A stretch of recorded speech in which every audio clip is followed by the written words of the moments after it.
So the chances are you've looked in at least one mirror today.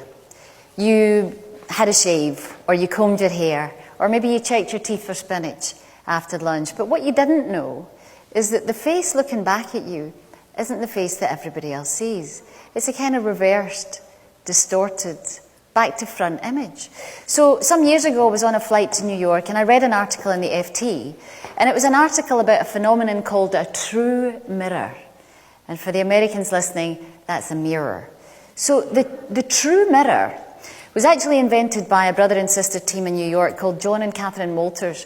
And what they discovered was that if you take two mirrors and you put them together at right angles and you take the seam away, the images bounce off each other. And what you see when you look in a true mirror is exactly what other people see when they look at you. So I land in New York and I phoned John up and asked him if I can go and see him. And I end up in his gallery in Brooklyn. And it was like being a sideshow in the circus. There were true mirrors, full length, face size, all over this gallery. And when I walked over to the true mirror for the first time and I looked in the mirror, it was one of the most disorientating experiences I've ever had in my life. The first thing you notice when you look in a true mirror is that your head's not on straight. So yours is kind of going that way, and yours is quite straight actually, and yours is going that way a wee bit. So apparently most of us tilt our heads one way or another. So when you approach a true mirror, the first thing you try and do is fix your head, but of course because it's reversed you go the wrong way. So it's very, very disorientating. But more importantly, I had a flashback. And I had a flashback to when I was a wee girl. So I grew up in Glasgow. In case you haven't noticed, I am Scottish.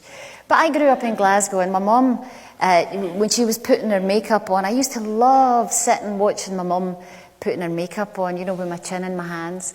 And I would tell her occasionally, isn't it funny how one side of your top lip is higher than the other side of your top lip? And she'd look in the mirror and she'd say, it is not. And I say, no, it's only a couple of millimetres, but that side of your Cupid's bow is definitely higher than the other side of your Cupid's bow. She'd say, Caroline, you're havering.